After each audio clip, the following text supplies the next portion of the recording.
What's up, y'all? Welcome back to another episode here at the Farmstead. Today we're talking all about how to grow patty pan squash, and there's another squash variety that I love growing that's very similar to it, and I'm going to show you that one at the end, so make sure you stick around. So growing patty pan squash isn't going to be much different than growing some other type of summer squash variety. The biggest things that you need to watch out for when it comes to growing patty pan squash and other squashes is the squash vine borer.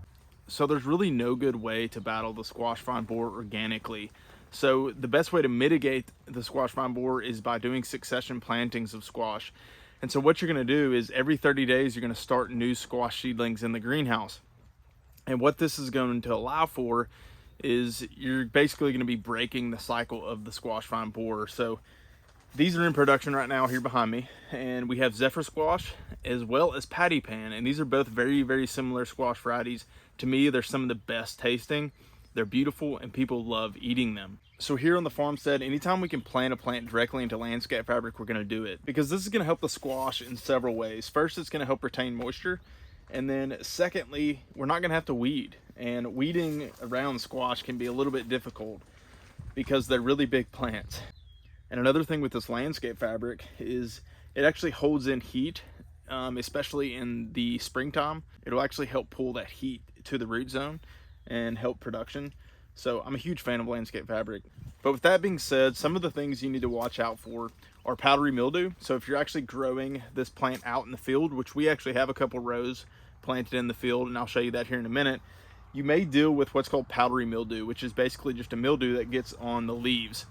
One way to battle that is with neem oil. You can actually mix up some neem oil in a spray bottle or in a backpack sprayer, which is what we use because we're doing this at a larger scale. And you'll just mix that neem oil with water and with a little bit of soap, and you can spray that on the plant, and that'll really help with any type of foliar disease with squash as well as tomato plants. Now, the other thing you can battle with growing any type of squash variety, but especially patty pan and Zephyr squash, is blossom end rot. And what takes place is as the fruit is forming on that plant, the end of it will actually rot. And generally, most of the time, this is caused by a lack of calcium. So what we use is CalMag. It's by Bloom City. You can get this on Amazon. I'll put the links to all this stuff down below. And you can do a foliar feed with CalMag. And this will help you not only get better fruit production, but it'll prevent the issue of blossom end rot, which a lot of people face.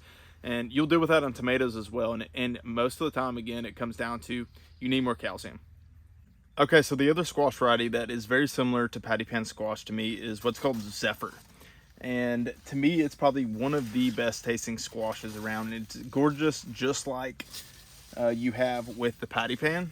And I'll show you one right here. I'll just pull it off. And basically, they form these long, slender squashes, just like this, and they're really good. Maybe a little bit bigger than this, but they're fantastic. Sauteed with onions, however you really want to do it. You can put them in all kinds of stuff. Now, the way we're irrigating our squash is with drip irrigation, and drip to me is the best way to water squash. You can hand water, but to me, I found it best if you have that drip and you kind of get that consistent irrigation right at the root zone. Okay, so here's another row of patty pan and Zephyr squash that we're growing. This one is out in the field. We're not in a tunnel. So as you can tell, they're not near as big, partly because we planted these later on.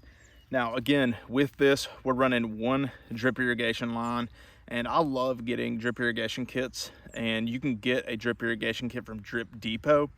I'll put a link down below to some of them. They're really simple to hook up. Irrigation can be really complicated, so I'm just a massive fan of irrigation kits. If you have any questions, y'all, whatsoever about growing patty pan or Zephyr squash, comment down below. If you found this content helpful, hit that subscribe button. We'll see you on the next one.